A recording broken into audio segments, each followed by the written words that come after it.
Hello, welcome. Today I am joined by Hiba Ansari, who is a specialist physiotherapist and also clinical integration lead at Pure Sports Medicine. Hiba, how are you doing? Thank you for joining. Thank you so much, Andy, for inviting me. Hey, no problem. No, you and I have been talking about this for a long time now, so it's Um, great to get you on here and hear more about your journey. yeah, we're finally done. I think we've been talking about this for what, 8 months since Basel last year. Yeah, Exactly. Yeah, time flies, doesn't it? It's absolutely crazy how quick time goes, and it's really mental. But where are you speaking from today? but speaking from Pure Sports Medicine Bank, which is my home ground. Yeah, it's a great spot that I love that bank one. That when you come out of there and you're right in the heart of the city, aren't you? And you've got some spectacular scenery around there. Absolutely, it's a great combination of new modern buildings as well as like Victorian heritage, and incredible coffee shops around, which you cannot miss. So I've been taken to a few of the coffee shops from some of your guys around there, and I've been to various Pure Sports Med locations. Mainly the bank one is the one we've been to, but you've got that really lovely one just that James Noak loves going there. It's just that one just downstairs. Scotland. Yes, we're big coffee snobs at Bank. We take our coffee very seriously. Hey, look, I think a lot of people do that now as well. So no, I'm looking forward to hearing more about how you got your role at Pure. But going back to you then. So where are you from originally? Originally, I grew up in Mumbai and I did my first degree, i.e., Bachelor of Physiotherapy, back in Mumbai in India. And then I moved over to UK for my master's in sport and exercise medicine. But I've been a physio for 10 years now. So I worked between my undergrad and my master's in cricket and upper limb sports. And then I decided that I wanted to specialize in sports medicine. And UK was a really natural choice. I applied to 7 universities, was very fortunate to get into all seven. So it was a really good place to be in terms of deciding where I wanted to go. And University of Nottingham at the time had the most best sports medicine program. So it was a very natural decision to fly over to University of Nottingham, and I did my specialization there. Oh, brilliant. So like growing up in Mumbai, then I've never been to India. I've been to many countries, but I've never been to India. So like Yeah. describe to me what it's like growing up in Mumbai. Well, it is like London, but busier and crazier. But we're very warm people. We're very welcoming. So even though it's such a magnitude of a city, you won't feel you are lonely because everybody will just be there to help you, regardless of whether you're foreign or local. We're very enthusiastic. We love feeding people. That is our love language.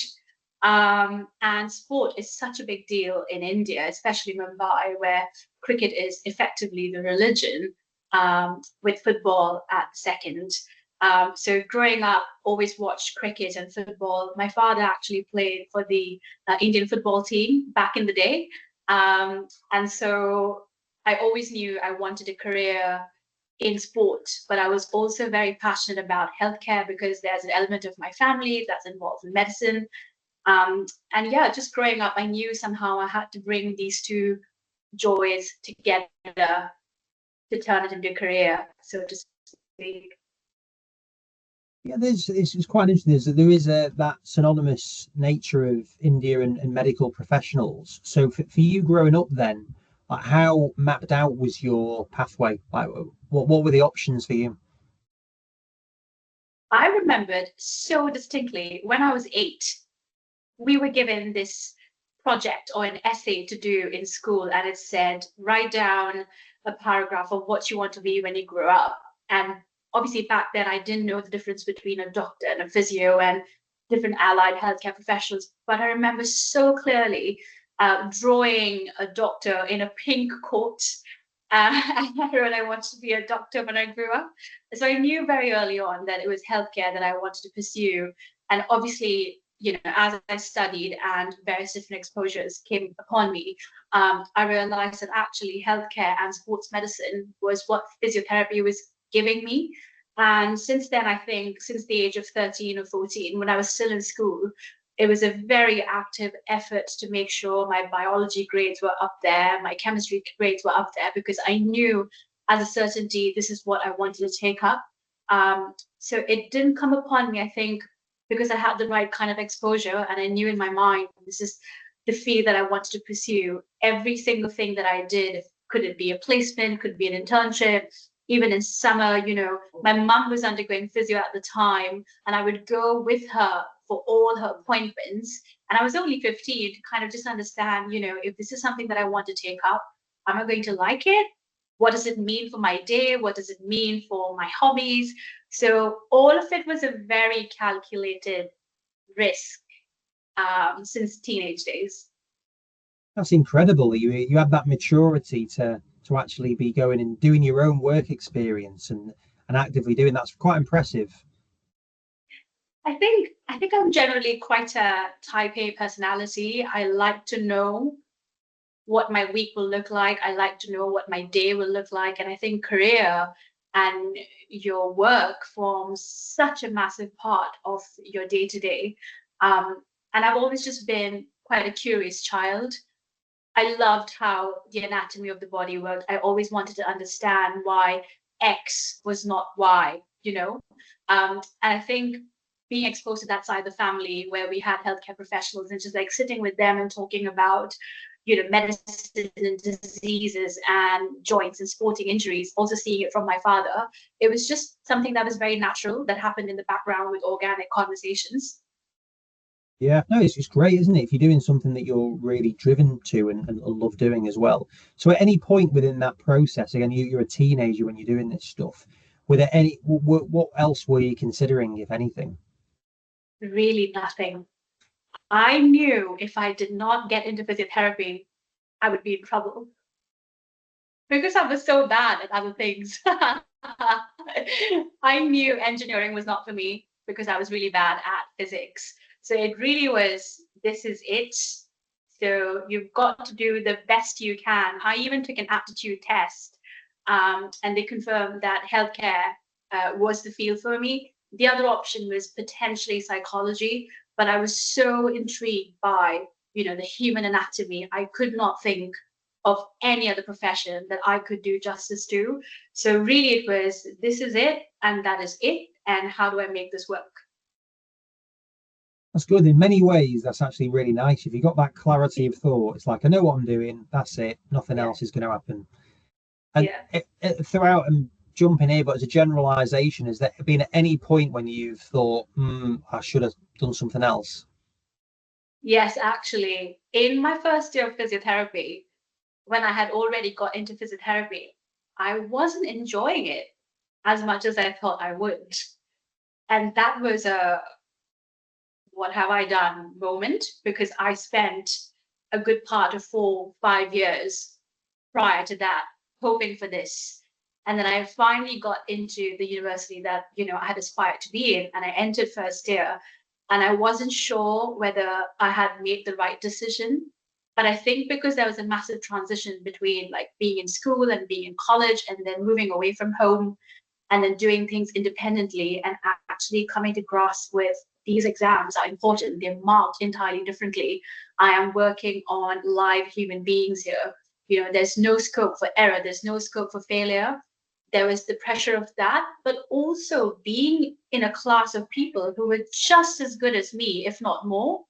Whereas in school, I was probably one of the top three or top five who was always excelling. So I think suddenly being in a room where everybody was just as good as you, I think there was a moment of, oh my God, if I'm not gonna survive this, then what?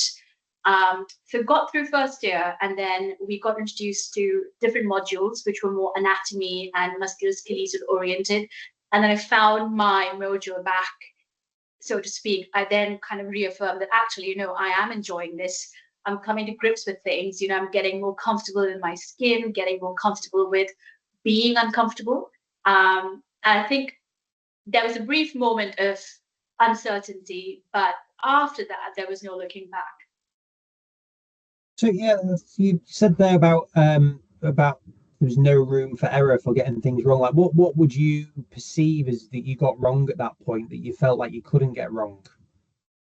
I think not understanding the magnitude of the examination, you know, if you're in school, you get a distinction, and that's excellent, that's brilliant.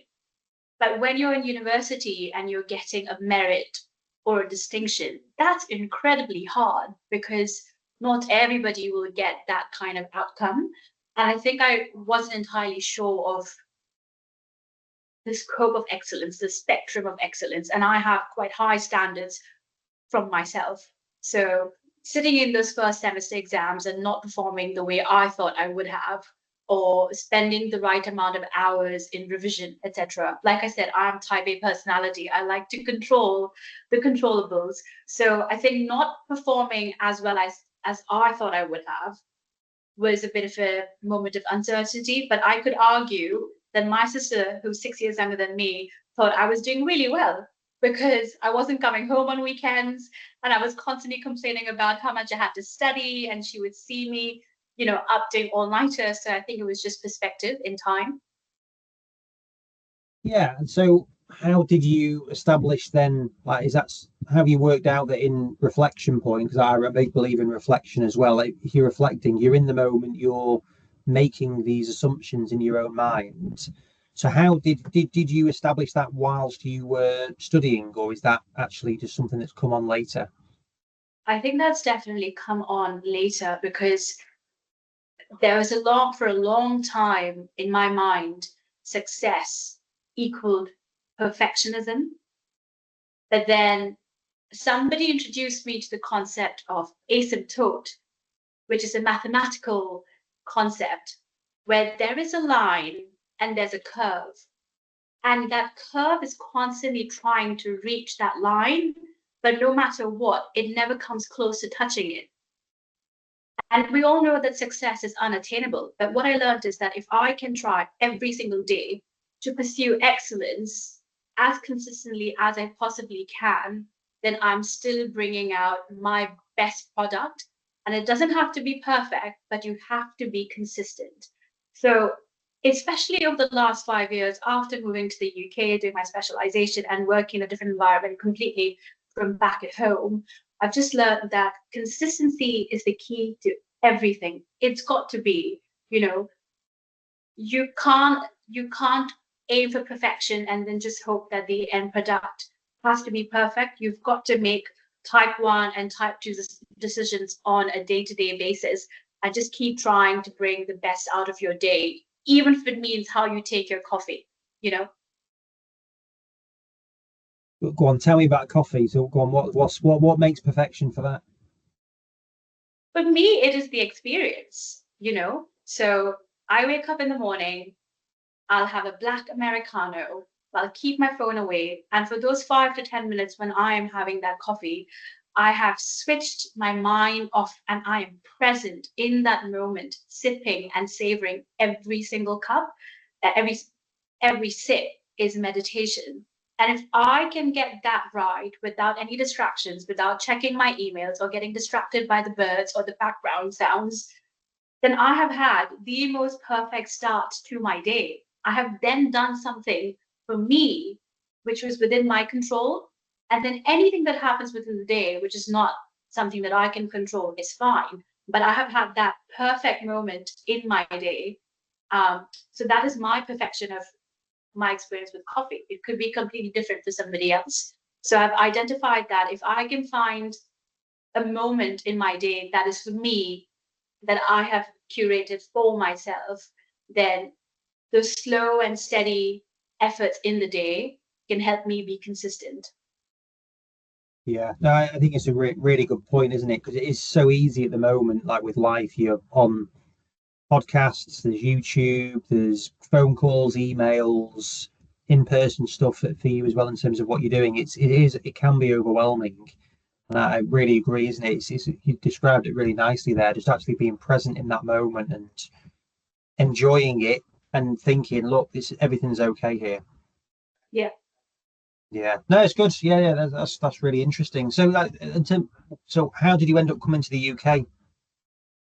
Like I said, I always wanted to pursue sports medicine. So after I finished undergrad, I worked with Mumbai Cricket Association. I worked with upper limb athletes, so swimmers, tennis players, racket players. But I knew the masters was on the horizon at some point. I was just waiting to get enough experience within the best clinics back at home to then make the plunge. And so after having worked for a few years, I knew 2019 was the time when I wanted to pursue my master's. So applied to the UK, applied to some of the best universities in the country, and looked through the various different modules that each of them could offer. And like I said, Nottingham was quite a natural choice because of the curriculum and the faculty. And it was easily one of the best decisions I've made in my life. That master's program gave me more than just academia. When you're an expat or an international student, I think it's not enough is said about what you're giving up when you're moving away. You're effectively getting on a flight with no return ticket. I don't really have family here, never had friends back in Nottingham, didn't know anybody besides the language. I was sitting on the plane and I was like, I haven't looked at the weather. Have I packed correctly? um, and so, yeah, with Nottingham, it gave me my closest friendship circle, but then it also helped me get into my first Premier League club, which is Nottingham Forest. So Nottingham is special for many, many reasons, and the university itself is just an element of it. So when you're looking at it, then as you living in India, and then so you say the UK is the best for that. Like, how do you establish that that is the case? How do you know that you only want to go to England? I went to lots of open university fairs. So I went to Australia, went to the ones in Canada, I went to UK. Now, of course, these had come back home to Mumbai. And I had links and I had friends in different parts of the world who were also pursuing masters. In fact, when we had completed our undergrad, most of my classmates had decided to do masters that very year, and they had left the year we graduated, and I was probably the handpicked few who decided to work instead of doing masters that year. And that was an uncertain decision in itself, that everybody alongside me is doing their masters straight away, whereas I have decided to wait back. Is this the right decision or not? So it's always constantly, playing pros and cons, pros and cons. What am I learning here? What am I giving up here? Yeah, no, it's interesting. Yeah, it's nice to hear that the UK's got such high esteem in terms of the perception of sports medicine, and the fact that you've said it was vindicated as well when you did that. So how did you find that transition then? Because it's like you're going from Mumbai, which you just described, it's a very hectic, busy place, and then you go into the East Midlands of Nottingham. So how did you adapt personally to that environment? Initially, it was very tough knowing that Sainsbury would not be open beyond 5 p.m. on a Sunday. I think that was quite a hard transition because I'm used to having the pharmacy and local stores open all the time. And you'll find traffic even at 2 a.m. on the busy streets of Mumbai, whereas that wasn't the case here. So I think it took me a good couple of months. I remember within the first week, I was sitting next to my friend, and it was just drizzle. It wasn't even rain, and I turned to him and I said, Tom, when does the weather get better? And he looked at me and he said, Hiba, it's only going to get worse. I was like, no. um, but I think you just have to crack on, you know. I kind of said to myself, look, this is what it's going to be. I can either moan about it or I can just accept it and just crack on. Now, I'm used to beautiful weather all year round, but I made this decision to come here and study. So if it's going to be gloomy, I'm not the only one. There's everybody around me who's also feeling dark and gloomy. So just knowing that I'm not facing this misery by myself. There's maybe another 15 international classmates who feel the same way as I do.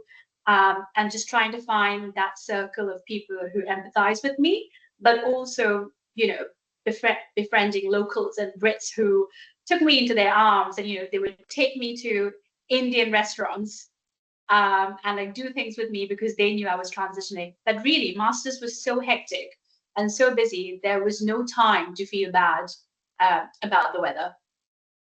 Yeah. Yeah, no, well, that's it. Is yes, I'm sure the weather isn't anywhere near as good as it is in India. And but yeah, like I say, if you're only worrying about what time Sainsbury's closed, then that's Yeah. not they're not too bad problems, I guess. So No, that's yeah. quite handy. Yeah. And so then when you went to Forest then to Notts Forest, was that whilst you were studying or was that after then? How did that happen?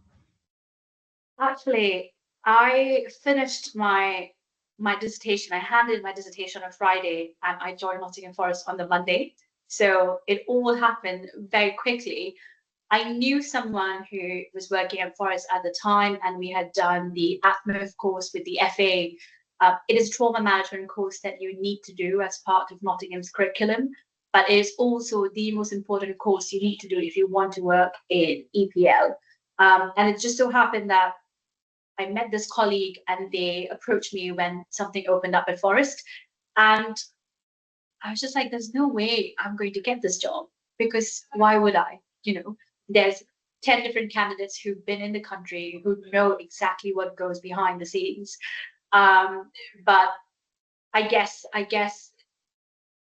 demonstrating my work experience and having a really good interview and them giving me a fair shot at it helped me get in through Forest.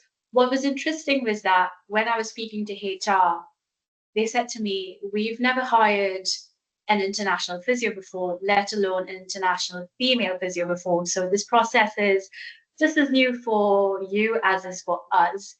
And it was one of the moments in my life that I'll probably carry along with me for a long time because it was like a pinch me moment for me that this is the magnitude of a thing.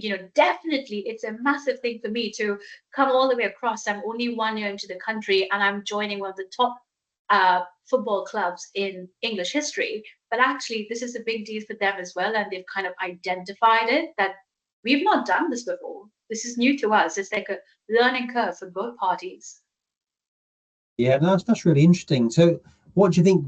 Why did you think you get that job then? Like what was it that made it a good interview? I think I gave really good answers. But I think it was also very much about, people management and um, scenarios that, involve lots of soft skills. And I think just showing the desire that I want to do this, that I will be a good student. I'm here to learn. I'm incredibly curious.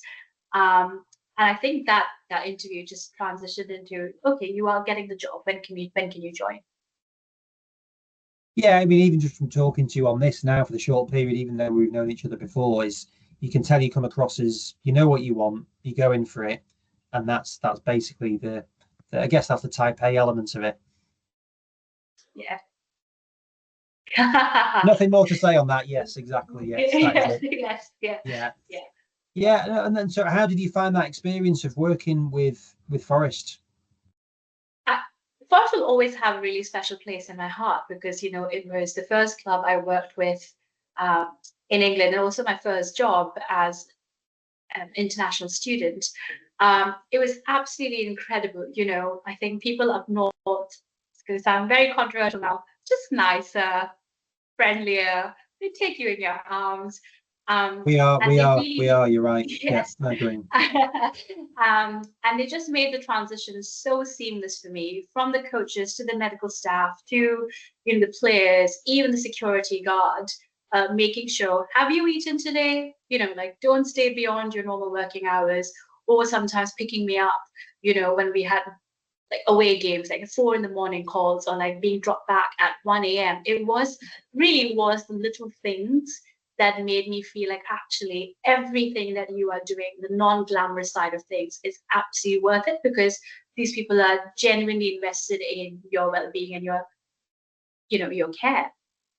Mm, yeah, yeah. No, it's just really interesting. So, how come you ended up leaving Forest? Well, COVID happened. And so I completed a whole season with Forest, but this was partly in COVID times. And quite frankly, I think I was just ready to move to a bigger city, given I am from Mumbai. So having experienced Nottingham in its daylight, and then with COVID, things just got harder for me as a person, and I just needed to be in a bigger city. So moved to London, joined West Ham, did 3 seasons with West Ham, but this is again overlapping COVID, and that was the reason why I left Forest. If COVID hadn't hit, I probably would have still been at Nottingham Forest. Right. So, how did you get the opportunity at West Ham? I started, actively looking after end of season. I started actively looking for jobs in football, and end of seasons, most people will recruit. So I applied at West Ham. Again, it was quite an organic, translation. This is what I'm looking for. This is what I can bring to the table. Funny enough, I also interviewed with a different club at the time, and I got offered both of the jobs. And again, this decision, like sitting back, right, which is a better medical team, where can I grow the most? Where is a better, area of progression? And West Ham at the time was the right decision. So how did you make that? What did you base that on? I talked to some of the people who had worked at West Ham before that were within my network. And most of them had stayed on for years and years, and that tells you something about an organization. And that's quite a key factor, in football or in professional sport. As you know, the turnaround is so quick. And so when you find people who've, stayed in one place for so long, there's something to be said about the culture. So yeah. Yeah. And so how did you find that then? So you've gone from living in Nottingham and then you're going back into another big city. So how do you do it? And also like financially, like how does it work? Because it's like you're going from very different environments, from India to Nottingham to London, and even like within the UK, it's for us it's expensive when we go to London. It just is. Yeah. Yeah, to be honest, if I'm being completely honest, my first year in London, I absolutely hated. I hated it because I transitioned for work and I just threw myself into work. And I was working such long hours that I never had the chance to make friends. And so I was just saying yes to every opportunity that work needed me for.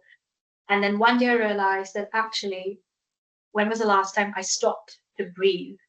When was the last time I stopped to do something for myself? And when was the last time I hung out with a friend that wasn't from work? So it was 1 year into London, into the same routine, just realizing actually, am I even enjoying the city that I moved uh, my life for? And so Yeah. yeah, and since then, kind of then decided to like make more of an active effort to do things for myself, to explore beyond your LinkedIn network, actively start putting myself out there to create a bit of a social circle for me for like like-minded people. But the first year in London, I absolutely hated. I think that's partly because I never had the time to explore the city. I was constantly traveling with work. On weekends you've got games, you're away, you're on tour, and the very limited time that you have, you're either doing laundry or you're doing groceries or you're meal prepping because again you're living by yourself, you don't have family here, and then there's no time to be present for birthdays or baby showers or anniversaries. So the little circle that I had, my friends kind of got used to knowing that she will cancel last minute because something's going to come up. So it's okay. We're not going to take it personally. But then the rare occasions when I would show up, it would be grand. So like, you're here. Yeah, it's difficult, isn't it? Because there is always that association with sport and particularly football. Well, not particularly football, all of them really. Is like that you're all in on it, and you. I mean, how did you feel? Did you feel like you would have been able to not do that, or did you feel like you had to do it to get on? Don't know if I'm being honest. I think at that time, the only thing I had control over was my work. It was giving me immense satisfaction. Don't get me wrong. I loved being at West Ham. I loved working, but I threw myself too much. I gave away too much of me too soon, too quickly. Um, and there's a different speed you function at when you're working in professional sports compared to anything else. You're constantly chasing the highs, you're working on adrenaline, but then the lows are really low. And I think it was one of those phases when I was in the lows of it, probably too many injuries around, probably not having seen many, wins in that period where it was just like, wait, what is happening here? Is my mood being affected because of my external environments, or is there something going on within my internal ecosystem that I need to address because I can't control what's happening outside me? And it definitely took me a good few days to even then speak about it with my peers and my friends and my colleagues. Yeah. Mm. How did you deal with that? How did you cope, and like, what mechanisms did you put in place for it? I really like to sit down and make a pros and cons list of most decisions in life and most reflections. I love writing. I'm very old school. I love journaling. And so I like to articulate my emotions. So I think from memory, I wrote down how I was feeling. I was all very emotional. I think I came back to it a couple of days after and I was like, let me move the emotions aside and let me see if there's anything objective that I can change from here. Because also raw to begin with. And then when I read it the second time around, I was like, right, this needs to change. Maybe I can, make more time in my day to have breakfast at home as opposed to like running to the training ground. Or can I fit in a gym session in this evening? Can I make something that is my absolute non-negotiable that cannot move regardless of what's moving around me. And exercise and reading were my two non-negotiables. So even if that meant waking up at 5 in the morning and reading half of, like 10 pages of a book and then exercising before going to bed, as long as I got those two non-negotiables in my day, I felt so much more in control of what my week would look like. Yeah, yeah, it's interesting, isn't it? Trying to get those things, or taking time to drink your coffee, like you mentioned before, and doing Yeah. those things. I think it is really really important to do that. Like, how do you do it? And this is not just at West Ham, but just in sport in general. Like, just how are you helped with that stuff? Because there is that expectation within sport that it's full on with it. So do you get talked about how you can manage those scenarios and manage your own mental well-being and health? Yeah, definitely at Tottenham now, and even with England futsal, I would say that the culture that I came into 6 years ago versus what I'm seeing now, it's such a breath of fresh air because we're speaking about this more openly. It's not something that you now are expected to contain within yourself. So the person that I was 5 years ago to where I am now, I mean, what a world of a difference. If I'm having a rubbish day at work, I know in confidence that if I went and spoke to one of my colleagues as first, they would take me aside, tell me to go get a breather, go for a coffee, go take a break, come back when you're feeling ready. And I think that's just all of us as clinicians identifying that actually our mental health is just as important. If we don't protect our energy, how are we then going to look after all the people who are relying on us? So I think those conversations have just been more frequent and more often in the last few years compared to where it was in 2019 when I first started working. Yeah, yeah. Well, that's really good to hear, because I think it can still be very much of that mindset that you're in it. You want to be in this environment. This is the way it is, which it's difficult. It's difficult to sustain that in a healthy way.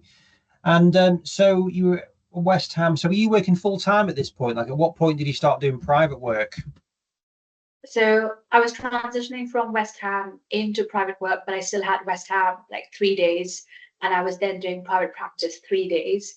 And then I had the one day off, if not more. But then I joined Pure 3 years ago, and that's when I moved to Tottenham. So Pure is now my full-time role, and then I do Tottenham and England futsal alongside. So very dedicatedly still have football as part of my week because I just can't imagine a week without football. I just love it, absolutely love it. But also, I am the type of person who likes variety in my routine.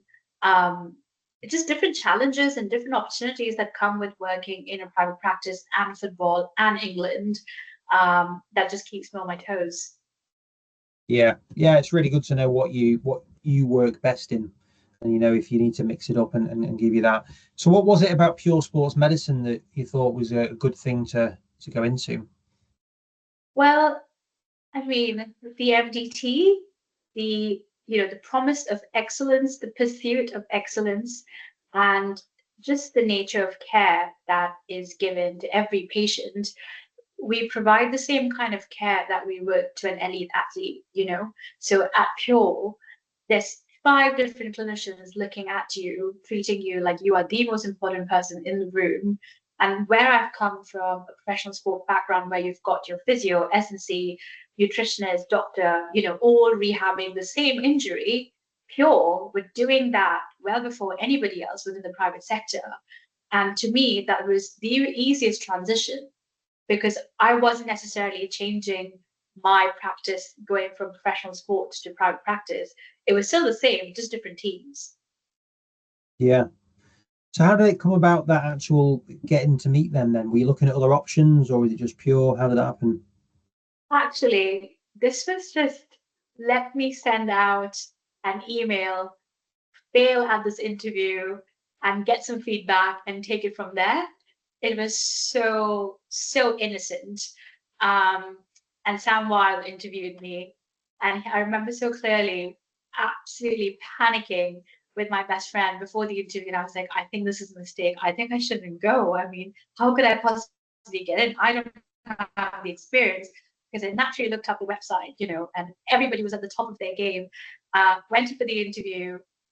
I thought it went really well. And I came out and I called up my best friend again and I said, Tom, I'm not sure if I'm going to get it, but I think I gave it my best.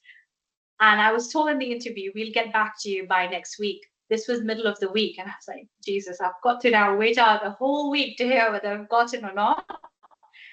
I was at West Ham that evening. I checked my email 3 hours after the interview and I had it. You've got the job offer within the email in 3 hours. And I couldn't believe it because to me, it was just an innocent interview practice with no expectations. But just the fact that it was such a quick turnaround was very reaffirming. And so, but from your side, was it something, if you were doing it quite speculatively and you weren't necessarily saying, right, this is what I want to do, I just wanted to get some feedback. So you must still have thought, actually, no, this is a really good opportunity for me to do it. Yeah, absolutely. Yeah, I still thought this is a really good opportunity to now dabble into private practice. And if I am looking to seriously get into it, how about I start with interviewing with the top people in the league, get their feedback and then take it from there. But Pure were the only company I applied at the time. I wasn't actively looking to move that quickly, but it all just snowballed into such a quick turnaround that when they offered, I was like, there's no way I can say no to this. I can't turn this down. Yeah, no, that's great. It's really good to hear that. I mean, I know a lot of the guys at Pure Sports Med, and I've had quite a few of them on here, including from Claire to Simon and John and so on. And it's really nice seeing that run through. Like, Claire's so passionate with the way that she delivers things still, and John Etherington from that clinical side of things. So, from the 3 years that you've been there, then I know you've had this recent promotion. How did that come about? I have been very passionate about culture and how we integrate staff and emotional safety at work. And this is something that I've talked about over and over again with every team that I have worked with. It was a discussion with Claire as to what we can just generally do to support newcomers, new starters, because if you don't integrate correctly within a team, if you don't feel comfortable to make mistakes, if you don't feel comfortable in, you know, feeling safe and confident that errors are okay, it's difficult. It's difficult to thrive. It's difficult to, live up to your maximum potential. And so my role as clinical integration lead is effectively, helping mentor any new clinician that comes in to Pure, helping them integrate within the team. How do you go about managing your caseload? How do you integrate within the MDT? Quite a lot of the new starters that we work with will come with a similar background, such as myself, as professional sport or NHS. And private practice is a completely different beast. And what I don't want is for people to get absorbed within processes. I really want them to enjoy what they are doing. So lots of the conversations that we have around are actually what can we do as a team for them to be a part. So for example, if you're a new starter and you join the clinic, can we then have senior clinicians come and say hello to you and introduce themselves to you, as opposed to you going around nervous on your first day introducing yourself to them? There's a different dynamics entirely when someone is coming up to you and saying, "Hi, I'm so and so, so nice to have you on board." It's the smaller things that help you feel comfortable on your first day, your first week. And so culture is really key for me, because if you're not comfortable and confident in making mistakes, making errors, then it's just a hard journey down the road. And I want to create an environment where people feel safe to do that. Yeah, no, that's great. That's great. So that's how you do it. Is that for all clinicians? Is it physios or is it everyone who joins? That is right. Yes. For everyone. Yeah. Oh, cool. No, that's nice. So how did you position that? Was that something you went to them with, or how did that happen? It's actually really interesting because I interviewed for a separate role, but my interview was subconsciously very integration, culture, how do we get people comfortable, driven without realizing? And so from that interview, I had a conversation with Claire as debrief that actually we think we need to create a separate role for you for what you have highlighted. And I still remember her words. She said, "This role does not exist if you don't take it up. We've only created this for you." And she said the entire board is, on board with this. So Hiba, I really want you to take this. And it was just a wow moment, because obviously I have gone in then wanting X role, but then I have walked out with a completely different role that has been created to play with my strengths. Um, so I didn't necessarily interview for this role, but I did end up in this role. Yeah, I love that. I love that idea of things, and knowing Claire, she's so dynamic and driven and passionate about the business, and I think it's great to hear that you're not just trying to fit someone in a box, or this is what we've got. You're always looking at innovation. How are you trying to find that edge, add value, get great team members that you can empower and give. Like, you're obviously driven. You want to contribute. You want to do really good things. And yeah, it's really good to hear that's the culture there, which I'm not surprised to hear, but it's good to hear that specific story. So how are you enjoying it? How long have you been doing it for, and how have you found that period? February. I love it. It's absolutely fantastic. It means that I get to be quite dynamic with my week. So I'm moving around all 8 branches. It means that I get to see people that I haven't necessarily formally met before, because I'm obviously at one clinic. But yeah, it's just really incredible as to how all of us within management are working towards the same goal. So we've all got our processes in place, but everything is driven at the heart of a clinician doing well. Like, you are new, your specialisms, your desires, your goals are my goals. How can I help you thrive? And the fact that Pure, like you said, we're innovative. How can we just bring the best out of someone? And if that means creating a niche role to bring that potential out of a new starter, then that will be that. So yeah, obviously still, very clinic based in my week, as I'm still seeing patients the way I do, but there's a different element to my day where I'm now doing management as well. Mm, great. Yeah, no, that does sound very exciting. I think it's nice to sort of see that, because culture is so huge now that the private MSK space is just thriving and growing, and I know Pure are really expanding with that, which we're loving supporting and doing combined events and things with you guys, which is really good. And so what differences do you see from working in sport to private? Like, what are the similarities and what are the differences? The difference is, I suppose, in private practice, when you're with the patient, it's just you and the patient, right? It's a very intimate, it's a very close space. It's just you and them, and there's different nuances to that. A lot of times you've got to make decisions in the moment. Um, And sometimes it might not be the right decision, or might not be the right timing. Whereas when you're working in professional sport, lots of times you've got the doctor around, or you've got strength and conditioning coach, or you've got your physio colleague, and we're all in the clinic room and there's a player there. And sometimes it can just be a discussion. I think that is the drastic difference between like professional sport and working in NHS or private practice. I think the similarities are that most of us are high performers, whether it's professional sport or private practice. I think everyone's just striving to be their best. And so you come with this fierce hunger and desire to be better.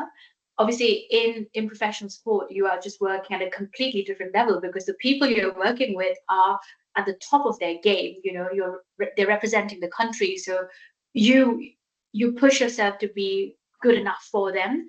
But then that translates into private practice as to, okay, I have this experience. Even if you are an amateur runner, if you've told me you just wanted to do a 5K on Sunday with your son, I will get you there. You know, how can we work as a team to make sure that 5K is the best part about your weekend? So I think those things can translate into private practice quite seamlessly. But I think it's also the personality that you are that is the link between private practice or NHS and professional sport.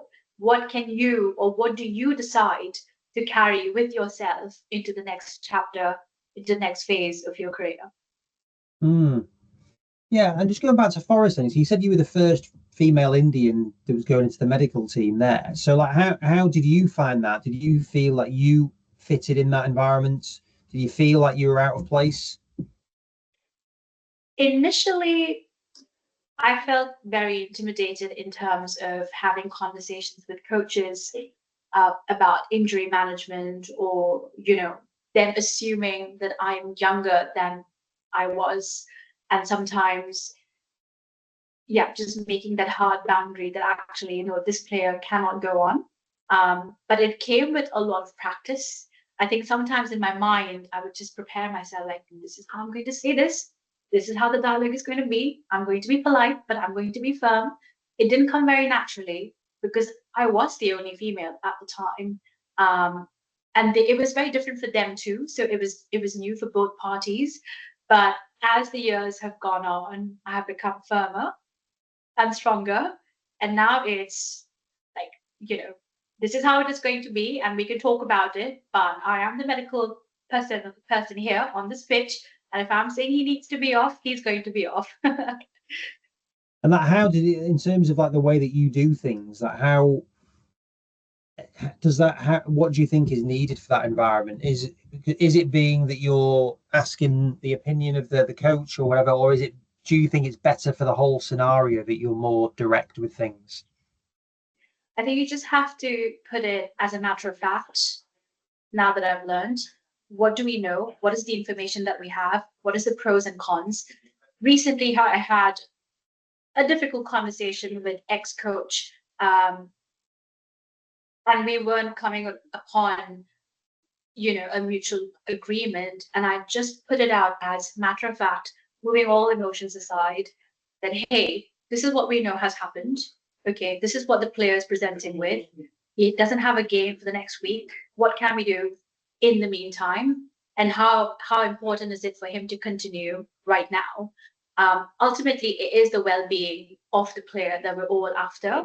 But I think previously, having felt intimidated or shy and not knowing how to correctly fight the corner for my player and advocate for them, versus now being comfortable and confident that actually I'm responsible to my athlete. We can talk about this, we can discuss this, but I'm answerable to my player. So we are going to do what is the right thing we need to do for them. And is that always met with acceptance, or like what's the normal response? No, most of the times there's resistance. But I mean, coaches are now also getting warmer towards working together. I know most of the times the norm is coaches and physios don't go along, and decisions are always in polar opposite directions. But I have been really fortunate now, having worked with Tottenham and England futsal, that I've worked with some of the best coaches in my career where actually we decide together, okay, this is the right thing to do. And it's not met with much debate. But then if we don't agree on something, we find the right time and place to talk about it. I think the general norm now is right, like maintain the cool and calm pit side and then decide things or debrief after. Yeah. Yeah, yeah, Yeah. no, it's interesting. Yeah. There's never any right or wrong answers in a lot of these things, isn't it? It depends on who you're speaking with and what the situation is for it. Yeah. And absolutely, I mean, on reflection, even as a clinician, pit side, you don't always get things right. And sometimes in the heat of the moment, you can feel flustered. And then you just have to look at the person in front of you. Okay, this coach has been in the business for 15 years, 20 years. Okay, listen to his opinion, see what he has to say, see what his rationale is behind it, because emotions are high from all sides. And that is also what I have learned, that right, I am making this decision because this is what I know and this is how I feel. But let's just hear him out. Is there a way we can work around this? Can X player play another 10 minutes without worsening the injury? Mm. So I have also learned to put my foot down, but equally, how do we work as a team together? Because we've got to work as a team together. Yeah. Yeah, yeah, no, definitely. Definitely. Like in terms of team then, so Tottenham had a good victory recently. So they've had a good end to the season of what's been a It's been challenging great. season. Absolutely, like really brilliant end to the season. I was just there on Saturday, was my last day of the season, so I've got a few weeks off now before we go back in again. So yeah, really good end to the season. So how was that then? So again, it's been a challenging season for the club as a whole in the league, but then they win the Europa League. So what's the atmosphere like when you've got that then the euphoria? Like how does that translate? Honestly, if I'm being really honest, every single day that I'm at Tottenham, we're just happy. The medical team is brilliant. There is so much growth and respect that regardless of what is going on outside, games wise, it's just a really lovely environment to work in. So, what I'm going to say is that I have been on a happy 7 the whole way across, despite the outside, you know, ups and downs. But obviously, the winning has taken it to a 12. And that's brilliant. The atmosphere in the last week at the club has just been phenomenal. Everyone's happy. We've got chocolates all around, which we never really distribute. Um, you know, it's just, yeah, it's just been a really good weekend. We've spent lots of time at the stadium, with the parade and the first team coming back. And then Saturday was a bit of a debrief, like things were calming down. Sunday was a debrief, things were calming down. But you just know, like, this has been a busy season, but ended on a really good note. And now we're ready. We're ready to take a break and come back in. Yeah, no, it's really good. It's really good, and I really appreciate getting your insights on all of this. But what would your advice be for someone in general, whether they're starting out in their career or coming in from a foreign country, being female, like from your perspective, what's your advice? Um, I think we put down success to discipline, but actually, discipline comes from being consistent. But you've got to appreciate that you can't be consistent, or you can't be in an environment that allows you to be consistent the exact same way every single day. So, really, it comes down to adaptability. If you can adapt your day to try and be consistent in some form or the other, then you are showing a level of discipline, and then that feeds into success, right? So for me, success is actually adaptability. If you can adapt your day to day and you can adapt to the environment, then that is still some form of consistency. And you do it consistently enough, you are being disciplined. And then that eventually will lead to success. It's an everyday effort. It is the small things. It cannot be anything else. It is how you take your coffee. It is how you get out of bed. It is what you do with the few moments you have in your day. It is how you give your patients your undivided attention. For me, success is in the small things. So anybody who's trying to, like start off or aspire to be a sports medicine specialist or work in Premier League, just sweat the small stuff. It's really important to sweat the small stuff, because it is the small stuff that will get you there. Brilliant. Lovely note to finish on. Thank you very much for sharing your time. Thank you for being patient enough for us to get this in 8 months in. So time flies. It's been worth it. It's been great. So I really appreciate your time, Hiba. Thank you so much. It's an absolute pleasure. Thank you. See you soon.